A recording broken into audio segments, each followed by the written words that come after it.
Boa tarde, benvidas a todas as persoas que estades aquí hoxe para escoitarnos, tamén a aquelas que o esteades a facer a través da páxina web da Deputación da Coruña e da canle de YouTube. Agradecer ao Concello de Ferrol o ternos facilitado este espazo para o desenvolvemento desta conversa e, por suposto, á Deputación da Coruña por impulsar este tipo de actividades. Esta conversa é a quinta dun ciclo de 5 conversas en torno á violencia de xénero. E concretamente hoxe imos falar sobre violencia económica e sobre as consecuencias que ten a mesma para as mulleres que a sufren. Para elo, acompáñame Cristina Martínez Fernández, ela é abogada experta en violencia de xénero, eu son Paula Tubío, son psicóloga e nestes momentos profesora no ciclo superior de promoción da igualdade de xénero. Ben, pois, se che parece, Cristina, vamos empezar contextualizando un pouco a violencia económica dentro da violencia de xénero, xa que é unha das formas en que pode exercerse. A violencia de xénero referiríase a calquer tipo de violencia que se exerce cara ás mulleres e que se dá nun sistema de dominación patriarcal, onde os homes e as mulleres estamos, digamos, en posicións diferentes de poder e que se exerce, ademais, nas diferentes esferas sociais, tanto no ámbito público como no ámbito privado. As manifestacións da violencia de xénero son moitas e moi variadas e históricamente foron como recoñecéndose, unhas máis que outras ou visibilizándose. Estaría a violencia física, que foi quizáis a primeira violencia na que pensamos cando empezamos a falar de violencia de xénero. Logo estaría a violencia psicolóxica, que se manifesta de moitas maneiras, a través de menosprezos, culpabilizando, illando socialmente. A violencia sexual, que tamén se foi tratando de maneira distinta ao largo da historia, pensada nun inicio como que era exercida por unha persoa allea á víctima, e agora cada vez falase máis da violencia sexual dentro do ámbito da parella, e outros tipos de violencia como a vicaria, a estrutural, e en este caso a económica, que é a que nos ocupa, que sería todo comportamento que limita, de algún xeito, o acceso, o mantemento dos recursos económicos á muller. Sexan estes os cartos, que é o primeiro no que pensamos con recursos económicos, pero tamén os bens patrimoniais, ou tanto as propiedades que poda ter, ou unhas fontes de recursos como alugueiros, etc. Non sei se ti tes tamén esa sensación, pero eu cando enumero todas as violencias, os tipos de violencia de xénero, fago como esa trayectoria de como foron recoñecidas e visibilizadas, porque dá a impresión de que non todas están do mesmo xeito. En concreto, a violencia económica quizás sexa das máis invisibles. Hola, Paula. Encantada de estar aquí contigo y efectivamente lo veo como tú. La violencia económica es una de las más invisibles que hay y pienso que además de las facetas que tú has enumerado, yo añadiría además la violencia económica en el sentido de privar de los recursos formativos, non? As mulleres, é dicir, cando tampouco se lle deixa acceder ao traballo ou se lle deixa acceder aos estudios, incluso cando son nenas ou rapazas, e xa no ámbito das relacións de parellas, non? Pois privalas de fomentar ou de promocionar a súa carreira profesional. Que pasa? Claro, non sempre é delito, pero iso non quere decir que non sea unha violencia de xénero tamén, ainda que non chega a categoría que exixe o Código Penal. Si, a violencia económica exércese de moitas maneiras, non? Efectivamente, no ámbito laboral sí que moitas veces prívase de que a muller teña un traballo para promover precisamente esa dependencia económica, parellada moitas veces á dependencia emocional, e tamén outro tipo de actuacións como impedir que ela siga mantendo ese traballo, pero que sexa realmente despedida, non? Pois, por exemplo, levándolle o coche cando ten que marchar para traballar, facéndolle a vida imposible para que chegue tarde. É dicir, que provoca unha serie de circunstancias que fan que a muller, efectivamente, non responda no seu traballo e acabe sendo despedida. Non cuidando dos fillos, cargando todo o peso dos cuidados dos fillos e das fillas en ela, polo cal ela non pode atender o seu traballo como lle gustaría. Entón, sí, é unha maneira máis de controlala. É unha forma de control, claro. É a máis importante, casi, se vamos, porque se non lle deixas ter independencia económica, a tes no teu bolsillo.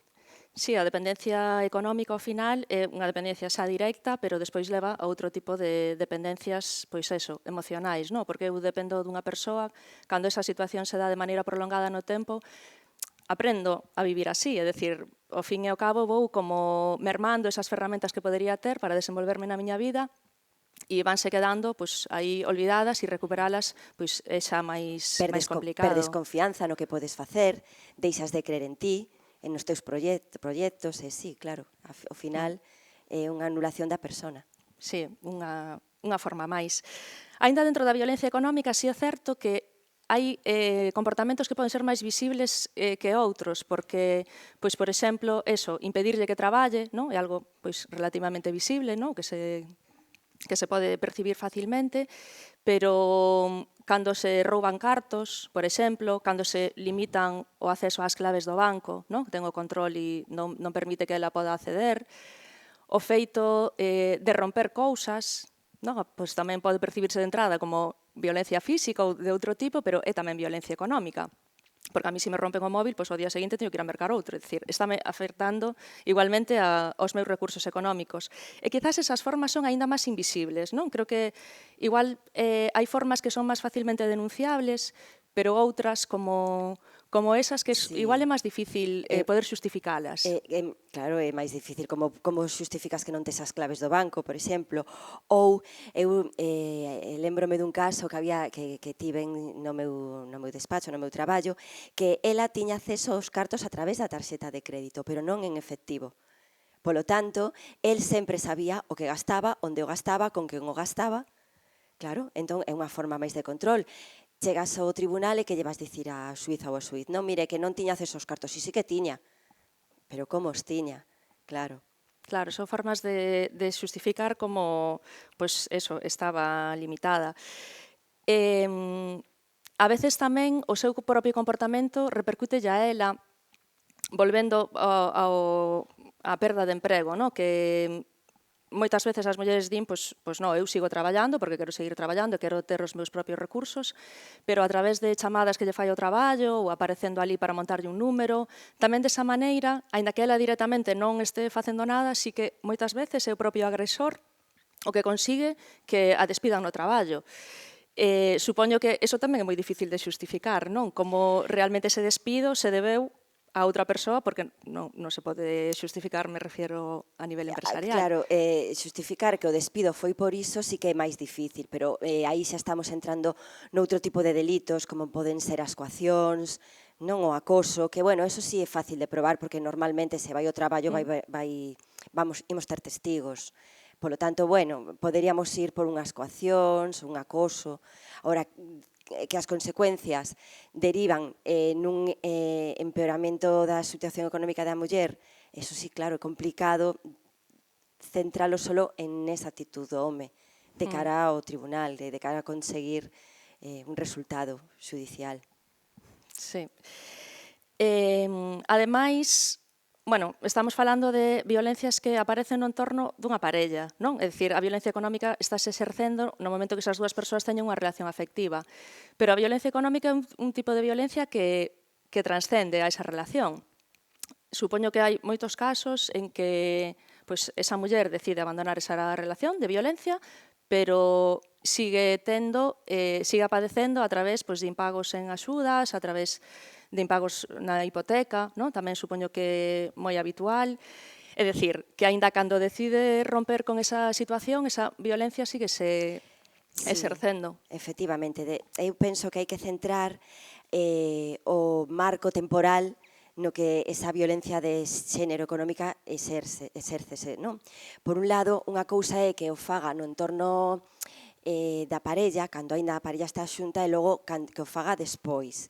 Se o fai cando a parella aínda está xunta, pois as consecuencias derivan en un empobrecemento da calidade de vida da familia, porque moitas veces o agresor non considera importantes pois comprar determinados alimentos para os fillos e fillas, determinados produtos de hixiene, mandar os fillos a actividades extraescolares, polo tanto xa é unha limitación social para os nenos e nenas. ou gastar en recursos de apoio pois formativo ou educativo. Eso é cando están no entorno dentro da parella. E cando saen, cando se rompe a parella, empezamos outras batallas, como, por exemplo, pois que non pague a pensión, que é o único caso que está recollido no Código Penal. Pero hai outros máis, un montón de exemplos que che podería poñer de violencia económica que non a recoñece o Código Penal, si se dá cando hai unha situación de ruptura, si, complicado. Despois da ruptura hai un montón de episodios que repercuten nun empeoramento das circunstancias dela. O exemplo que poñías de empobrecemento aínda maior da muller, cando el se nega pois, ao pago de actividades extraescolares ou de determinadas necesidades básicas para as crianzas ou persoas dependentes, sí que repercute aínda máis nunha maior violencia económica porque é ela quen asume, non? Pois se el non quera, el intenta sacar os cartos de onde poida para poder asumilo, co cal estás empobrecendo máis. E incluso transcende moitas veces a propia familia dela, non? Que fai que se lle trasladen pois esas débedas ou esas axudas que o agresor non está disposto a asumir e se trasladen a outra familia. É que unha vez a relación rómpese, temos dúas situacións. Por un lado está o caso máis normal, que é cando máis habitual, que é cando non paga a pensión de alimentos. Vale? Entón, en este caso, é moi habitual oír os homes decir: eu non pago porque os cartos non son para o meu fillo, para a miña filla, son para ela. Claro, podes pensar que o teu fillo con 2 ou 3 anos vai a compra, pagase o colexio, bueno, en fin, unha tolería. En este caso, se o home é solvente, podemos actuar ao nivel legal, podemos executar a sentencia, embargo da nómina e incluso podemos ir pola vía penal, con un delito de abandono de familia económico, que é o caso no que está recollido no Código Penal. Pero logo hai un tipo máis civilino que é o que paga os gastos ordinarios, pero a machaca cos gastos extraordinarios. Por exemplo, unha vacuna que hai que poñer, pois que isto he visto na miña práctica profesional, ou vin, non pago a vacuna, que son, pois igual, 100 euros, porque sei que ti a vas poñer. Entón a pagas ti non vais deixar o rapaz en a vacuna, era unha vacuna en concreto, creo que era da meninxitis.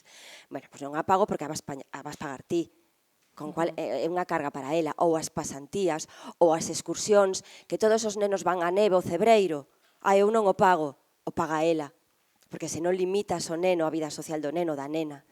Entón, esa outra forma tamén de violencia económica, eu pago a pensión, eu cumplo, pero che fago a vida imposible con o resto de gastos que son os extraordinarios e que xurden co día a día e co devenir dos anos na vida dos rapaces.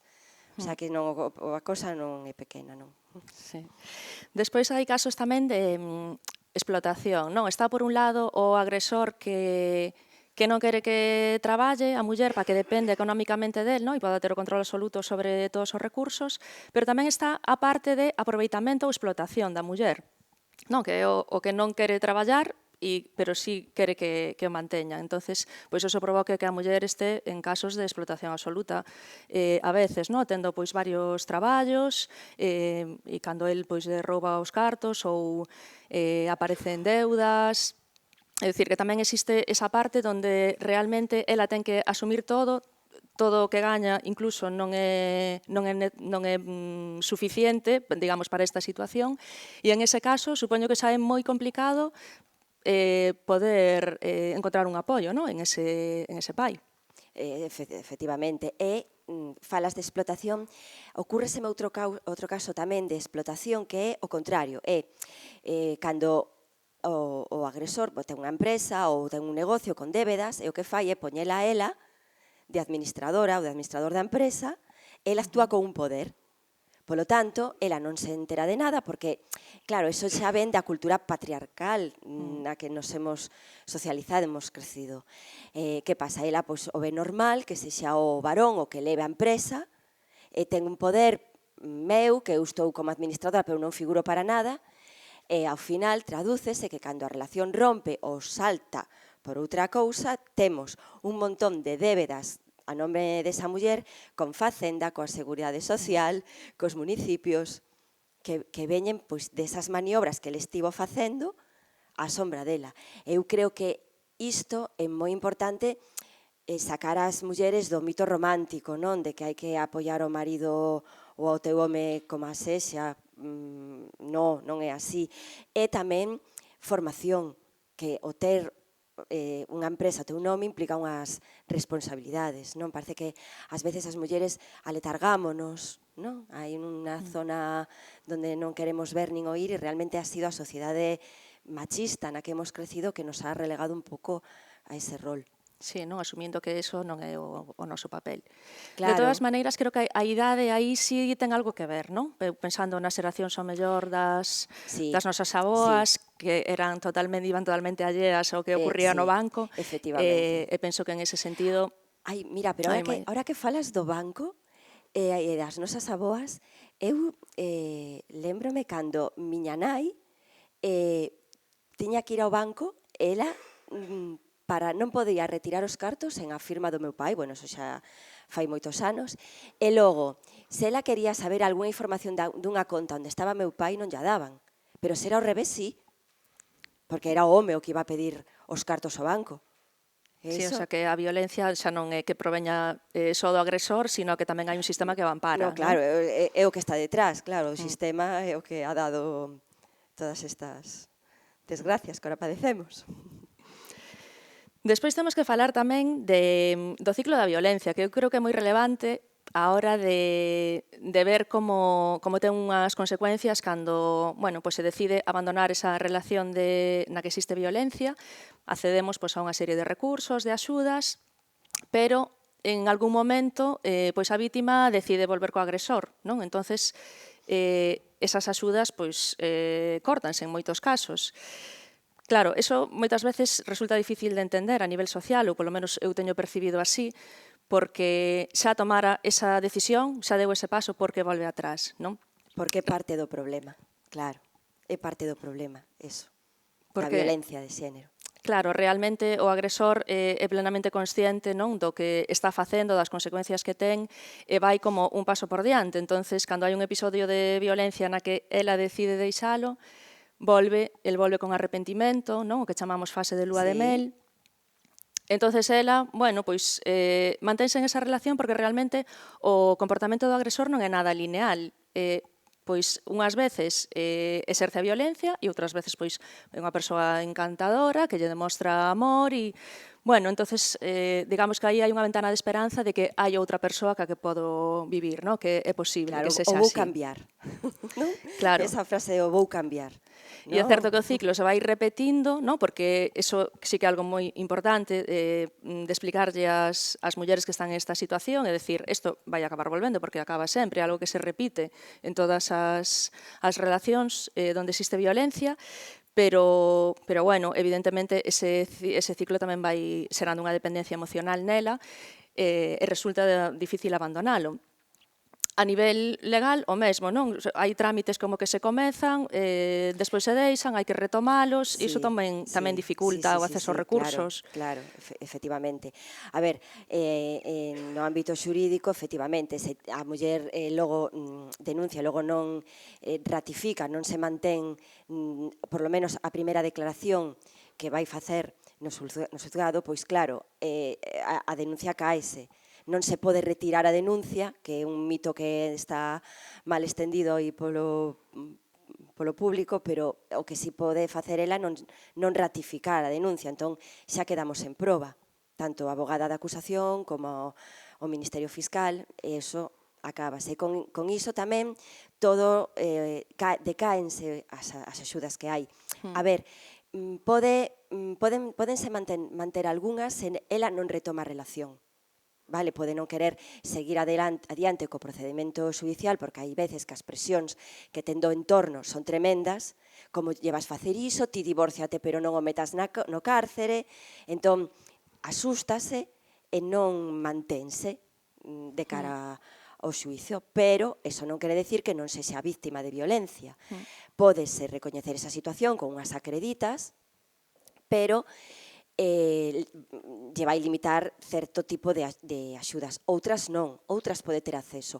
O que sí, unha liña roxa se retoma a relación co agresor, porque aínda que sabemos que esta muller vai ser víctima e vai volver a xunto de nós, porque non vai parar a violencia, o que non pode ser é que sexa o agresor que se este beneficiando por esa convivencia con ela das axudas. Entón, aí sí que é unha liña inquebrantable. Sí, que en algúns casos incluso o agresor é quen insiste, ¿no?, para que vaya a denunciar, para que poda ter a axuda, intentando aproveitarse deses ingresos económicos. Sí, eu ese caso sí que non o vin. Que pasa? Eu sempre levo as mulleres. Entón, claro, non me encontrei con ter que defender a ese home que o fai así, e que me diga, non, é que eu non lle peguei, pero fixen para que cobrar esas axudas. Eu, a ver, a tanto non o he visto. O cal non quere dicir que non os hai, Sí, máis que nada que, bueno, que ves que elas ocultan, ¿no?, que están con el, porque si no saben que perden o dereito á axuda e están, bueno, eles por detrás, bueno, beneficiándose. Por eso, bueno, moi importante que dentro dos servicios sociais este pendiente de que realmente esa relación non se retome, claro. Sí, claro. Que pasa? Que, bueno, desde os servicios sociais non lles podemos ou non lles debemos cargar con unha función de policía, porque senón tamén perde esa confianza. É dicir, eu entendo que se a traballadora social sabe que esa muller está co agresor, ten que parar a axuda, ten que informar nese sentido, pero non debe de ser unha función fiscalizadora, porque senón collennos medo e non veñen. E se non veñen aos CINS, aos Centros de Información á Muller, perdemos moitas mulleres que poden sair da situación de violencia. Eso é o que non queremos. Sí, é un papel complexo. A ver, nós pensamos que, desde os CINS, pensamos que a muller que volve co home é porque non ha conseguido aínda liberarse totalmente del. Nunca pensamos que sexa por un motivo económico interesado, senón que o agresor non a deixa en paz, tampouco. O insiste, a chama, a presión social é tremenda, o entorno. Que tedes 2 fillos, dalle outra oportunidade. Sí, aí sí que me parece importante insistir no que acabas de decir, que sí que é certo que teño escoitado, ou como que pode existir esa idea na sociedade de que as mulleres se benefician das axudas. Eu a nivel persoal tampouco vivín eso, de que ninguna muller veña a inventarse nada ou a denunciar para obter recursos económicos. Si teño visto a parte do agresor de intentar aproveitarse, pero non por parte dela. É que as axudas, además, non son unha gran cousa. É que ese mito hai tamén, esa falsa verdad, porque as axudas non che van sacar de pobre, é simplemente un punto de partida. Pero creo que o máximo, o que se chega, o que é a prestación periódica, o máximo son 900 euros a mes ou algo menos incluso. Xa me dirás, durante un ano. O sea, rica non te fan. E tes que, además, non ter outros ingresos. Polo tanto, é un punto de partida para que a muller que non quere sair da súa casa porque ten medo que ela máis os fillos morran de fame, non, vas ter un mínimo durante un ano, e tes un ano de marxe para recompoñer a túa vida. Sí, que é necesario. Claro, o sea, non vexo interés ningún. O que pasa é que o de as ayuditas ou as paguitas está á orde do día, e hai un montón de xente que non teñen ni idea e fala igualmente sen saber do que fala. Pero bueno, como en todos os campos. Efectivamente, sí. Bueno, pois se che parece, facemos unha pequeniña pausa e continuamos. Moi ben.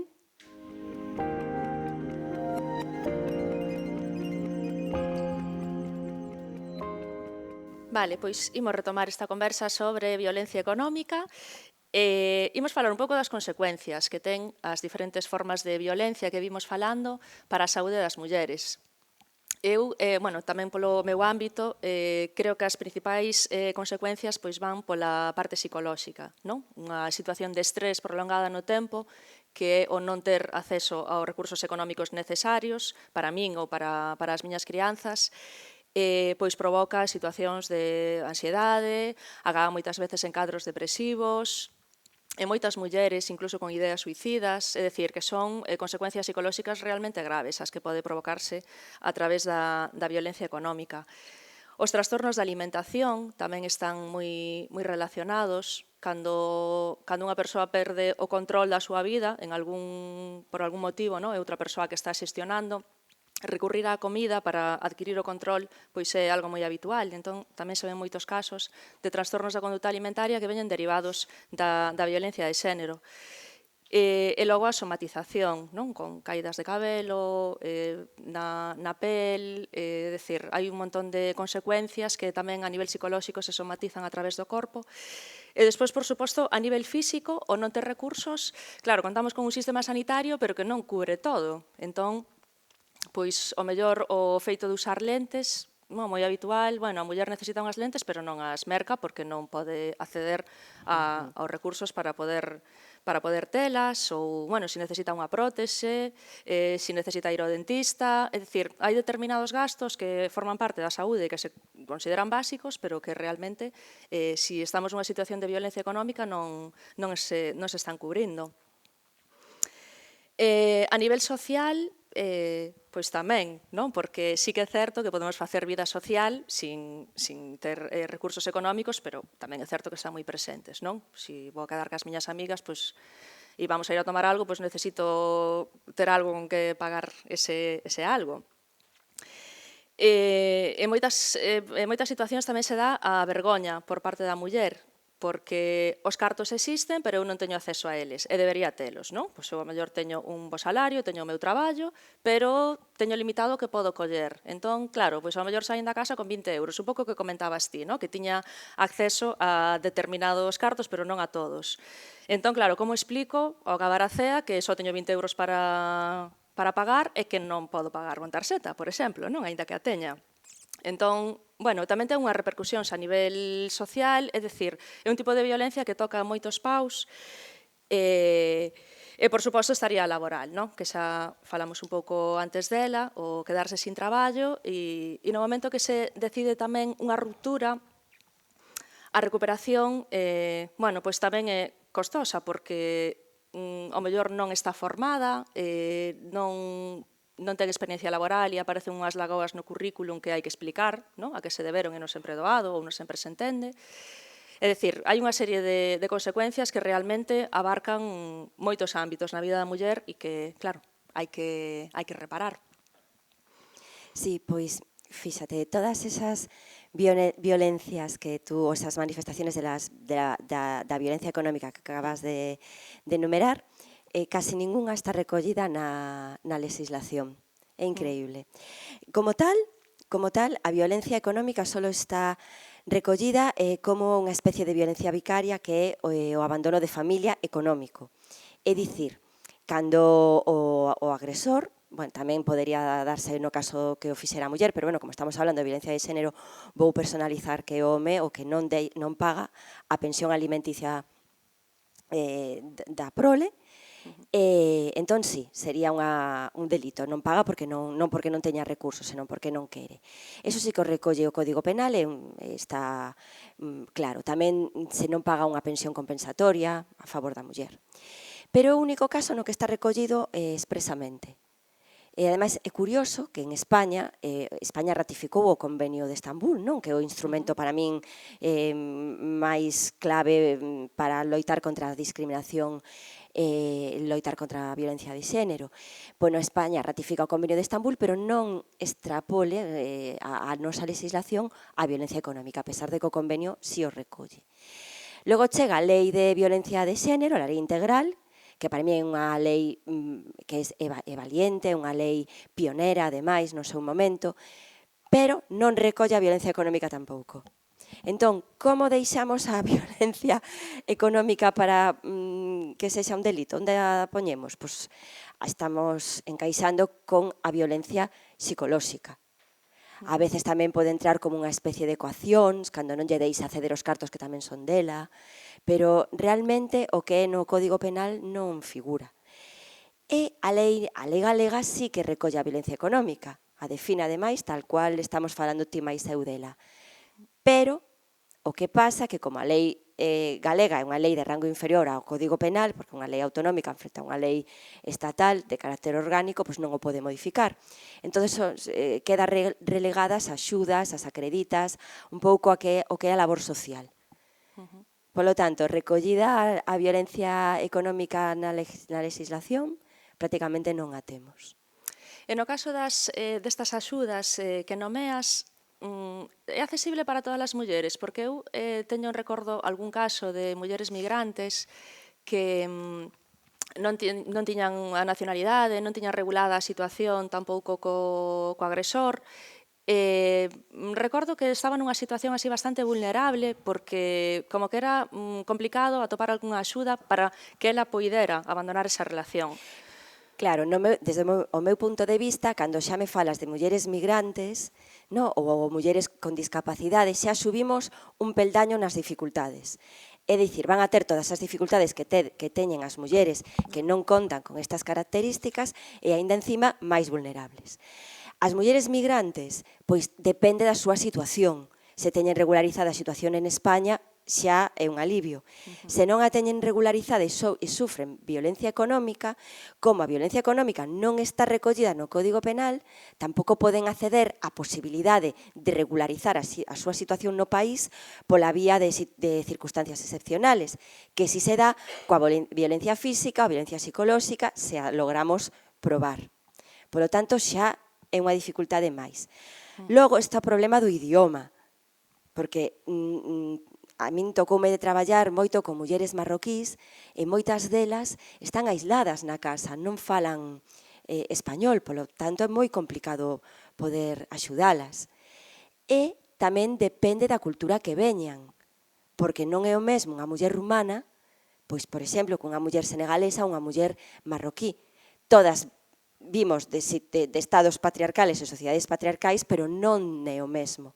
A muller rumana, por exemplo, xa ven máis empoderada. Unha muller marroquí, pois, de carácter, de forma xeral, non se pode, logo haber excepcións, pero de forma xeral, pois son culturas máis patriarcales, onde o home ten moita máis prestancia que no caso das rumanas. Entón, costa moito máis traballo axudalas. Sí, o verte tamén fora do teu entorno social supoño que che fai máis vulnerable aínda e, bueno, pois a falta desa rede de apoio efectivamente, con mulleres chinas, por exemplo, tamén pasa que é un colectivo que está moi centrado moi arraigado cos seus costumes, eso está moi ben, pero claro, tamén a isla cando hai un problema deste tipo. Sí, efectivamente. E no caso das crianzas, que comentabas que en algún caso sí se contemplaba esa violencia económica, claro, si existe un abandono das obrigas, pero as formas en que se exerce a violencia, do mesmo xeito que na muller, pois, si non se lle compran os medicamentos, se ten unha necesidade educativa específica, pero négase a que vaya a un logopeda ou a un gabinete de psicoloxía. Claro, demostrar tamén ese abandono de responsabilidades que debería ter como pai tamén se complica, xustificar ese tipo de violencia económica exercido de xeito vicario. Claro, porque normalmente o agresor intenta xustificar. Por exemplo, eu no caso das vacunas, pois que non estaba moito de acordo coas vacunas. Entón, pero que sabíamos que non, porque era unha nena neste caso e tiña postas todas as vacunas durante a relación matrimonial, pero que non lle daba gana de pagar os 100 euros que costaba a vacuna da meninxitis porque sabía que ela iba a pagar. Outros casos, por exemplo, as clases particulares, tamén en pasantía de matemáticas porque cargou 7 asignaturas. Ai non, eu non pago, lle dou eu. Que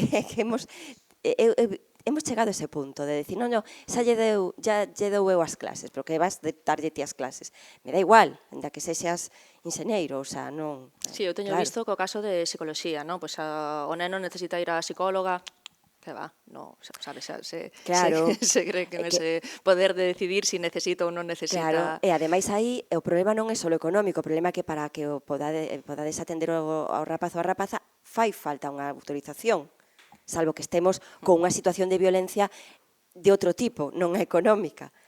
Violencia de xénero, pero de outro nivel, que sí podamos acreditar. senón aínda por riba, creo que necesitades unha autorización judicial, sí. As consecuencias, ademais, para as crianzas son terribles, porque no momento en que se está exercendo esa violencia, pois non son ao mellor moi conscientes, pero de que se está exercendo violencia económica, claro, nin poden poñerlle nome, pero sí que se lle traslada pois a sensación pois de que non poden sentirse culpables polo que está ocurrindo, sentirse pois menos merecedores, non? Mellor pois as miñas compañeiras, por que poden ir a esa excursión e eu non podo, por que todo o mundo vai a extraescolares e eu non podo ir. Entón, pois aí a nivel de autoestima, pois tamén ten as súas consecuencias que as vai a ter na vida adulta, non? Si as ten en ese momento, pero máis graves poden ser na vida adulta porque realmente estamos construindo a esa persoa. Eso o sabes ti mellor que a min, que é teu campo, pero que efectivamente eu penso como a ti o que estás dicindo. E tamén hai unha manifestación da violencia vicaria, porque os comentarios de "usa lle pago a tua nai", tua nai ben sabe o que fai cos cartos. Incluso tiven clientas que as rapazas lle dicían es que eses cartos son para min, xa cando estamos nunha adolescencia. Entón, claro, aí hai que paralo, poñer o rapazo ou a rapaza no seu sitio, pero claro, é un problema que a nai non debería que enfrentar. Claro. É o pai, de forma indirecta, quen o está causando. Sí, que é unha forma de violencia máis, efectivamente. Unha forma de violencia vicaria, claro, que, ao final, todas as violencias se entrecruzan e desembocan nunha violencia vicaria se quere. Claro, se quere o agresor. Sí, en moitos casos tamén é habitual, sobre todo en este perfil de agresor que explota a muller, que intente facelo tamén cas crianzas. Cando xa están en idade que acaban a secundaria, pois en vez de continuar estudiando, aínda que queiran, pois non hai que empezar a traballar. Sí.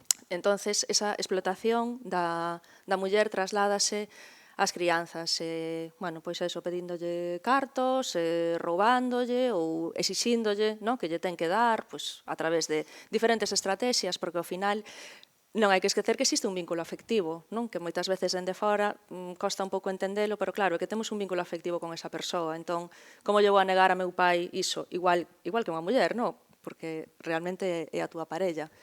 Efectivamente, eu penso que eso que acabas de decir é moi importante para entender a violencia de xénero. E por que as víctimas volven con eles, o perdonan, retoman a relación, o tapan, ocultan cousas, porque é un delito que te está causando unha persona pola que sentiches cousas, e igual sintes cousas nese momento. E claro, aí o complica todo, cos nenos e nenas igual, as crianzas, claro. Sí, de feito, en ese proceso de reparación, cando deciden abandonar a relación, claro, ese enamoramento do agresor continúa un tempo, é dicir, é algo como que hai que ir facendo un seguimento porque durante un tempo esa persoa sigue enamorada del e hai que desenamorarse, non? Enamorada e dependencia, porque o agresor é o que fixo, intentar facer desa muller dependente del. Sin min onde vas, ti non vales para nada, eres ti que non me sabes levar, sácasme o lado chungo. Esas frases son frases que a min diman as miñas clientas. Sí, aí hai que tamén que refacer un pouco o concepto que teño de min mesma, non? Porque efectivamente hubo unha persoa que durante un tempo lle dixo como era, non? Pois unha burra, unha inútil, barbaridades. Entonces esa muller asume que é así, non? Porque é tamén unha forma de poder entender ese entorno no que estou vivindo e por que me manteño aí. Entonces hai que guiar un pouco ese autocoñecemento, non? De pararse e decir, a ver, realmente eu como son, que capacidades teño? Porque esas non eran. Teño outras capacidades, non? Entonces ese autocoñecemento tamén, incluso a nivel laboral, non? De que me gustaría facer, axudalas a fixarse un obxectivo de vida, porque sempre se lles dixo que había que facer, entón, claro, agora son eu a que teño que tomar decisións. E a toma de decisións é unha habilidade que tamén se aprende, é dicir, que tampouco nacemos con ela.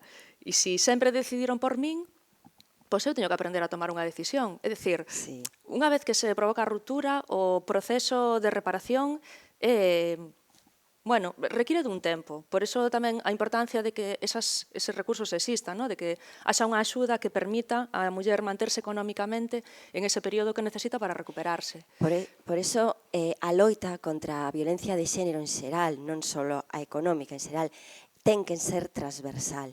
É tan importante o apoio psicolóxico como ao xurídico, como ao asistencial. Se falla un, dos, tres, a situación xa non se vai resolver igual. Efectivamente, totalmente de acordo contigo. Bueno, pois non sei se hai algo máis que queres comentar. Estábamos falando das mulleres migrantes, pero non falamos das mulleres discapacitadas.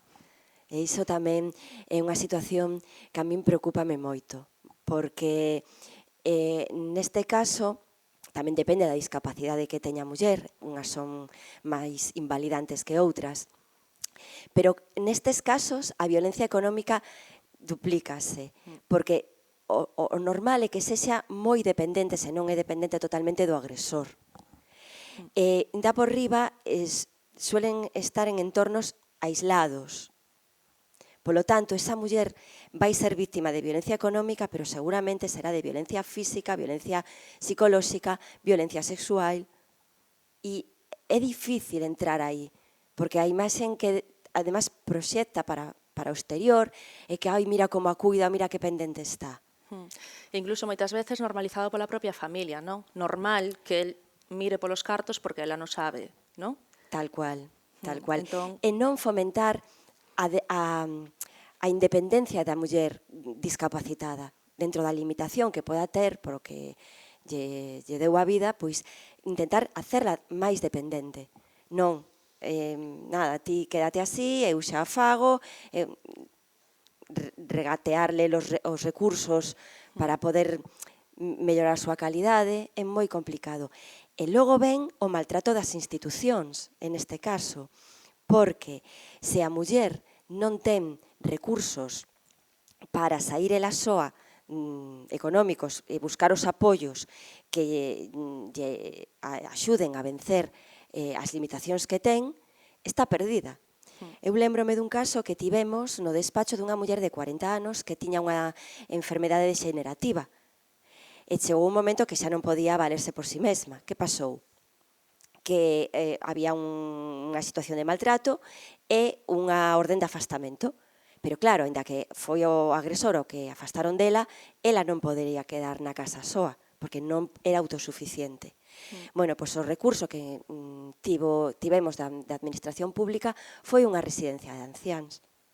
E tivo que ir unha muller de 40 anos nunha residencia de anciáns, con personas que están noutro momento vital diferente, a final das súas vidas, e con outras necesidades totalmente diferentes. Isto acabou con un intento de suicidio por parte dela, e non me extraña. Polo tanto, entremézclase o maltrato institucional cando non responde o Estado ás situacións de vulnerabilidade que ten que cubrir. Claro, que precisamente cando se produce esa ruptura o que necesita a muller é empoderarse, non? O sea, empezar a tomar decisións e non que as tomen por ela. Entón, bueno, verte ninguneada en ese sentido, claro, provoca máis de lo mismo, non? O sea, cambiamos de agresor, pero non cambiamos de agresión. Claro, porque non se cubren esas necesidades que ten a muller a nivel institucional. E as axudas están ben, as que están, pero tampouco son, claro, a panacea, que ninguén se leva engano. Sí, dende logo. Bueno, eu quería comentar algo antes de rematar, que me parece importante tamén, que é o modelo que se traslada de muller pobre, non? Con esta da violencia económica, do control que se exerce sobre os recursos económicos, sobre todo para as crianzas, estamos trasladando pois un modelo en donde pois a muller é dependente e o home ten o control sobre os recursos económicos, o cal colabora tamén a que pois as crianzas en un futuro se xeneren unhas expectativas e vayan a desenvolver un roles que quizás se vayan a repetir ou vayan por ese camiño, non? E que colabora, ademais, a reforzar ese estereotipo de bueno, pois as mulleres son máis pobres que os homes. Que hai tamén algo de certo, porque a pobreza realmente está feminizada, non? A nivel mundial, non deixa de reforzar eso, pero creo que tamén a nivel de socialización, que ter eses modelos, aínda que en ese momento non estén facendo o dano que consideremos o mellor en tanta medida, sí que nun futuro tamén están colaborando a eses roles de xénero dos rapaces e das rapazas do futuro. É que eu penso que aí é malo para ambos lados. Eu penso que tampouco é bo para os nenos que lles exixan facerse cargo de cousas que igual non lles interesan. Igual ela é unha economista doméstica boísima, e pode levar o peso, non falo do control, pero si o peso, a organización dos cartos e da economía familiar, e a él rechiflan a parte dos cuidados, esa parte pois que sempre estuvo máis feminizada. Entón, aínda que as grandes perxudicadas somos nós, porque ao final as que somos pobres somos nós, sí que é certo que para eles tamén é injusto, porque lles obrigan a adoptar un rol de forza, de poder, que igual non todos os homes Sí, que non se sinten están cómodos. cómodos e non lle deixan desenvolver ese outro lado, non? Pero bueno, en fin, aínda que son consciente diso, a min dame máis pena elas. Sí, bueno, eu creo que quizás as consecuencias para as crianzas non son tan visibles no momento, pero sí no futuro. Eses problemas, pois eso, de autoestima, os déficits que podan ter a nivel de formación, a creación dun apego inseguro, mellor que a figura paterna que é o agresor. Creo que nas relacións despois posteriores, na adolescencia e na idade adulta, poden ser máis visibles. É posible, sí. É posible. Bueno, si sacarlle evidentemente a importancia que ten ás vítimas que son as mulleres. Bueno, pois non sei se queres xa deixámolo aquí, se che parece. Pois como ti queiras, se xa estamos fora de tempo, pois perfecto. Pois nada, moitas grazas, Cristina, Nada. foi un placer conversar contigo. Foi un placer para min, encantada de estar aquí contigo, que me invitade a isto. E nada, agardo que a conversa pois fose de interese para todas as persoas que vos mantivestes aí, escoitándonos. Agradecer de novo ao Concello de Ferrol o ternos facilitado este espazo e a Área de Igualdade da Diputación da Coruña por impulsar esta actividade. Convídovos a que entredes na web de fronte.gal, que é a campaña que recolle estas 5 conversas que estamos a tratar e, ademais, onde podedes atopar unha serie de recursos en relación á prevención, reparación e eliminación da violencia cara ás mulleres. Moitas grazas.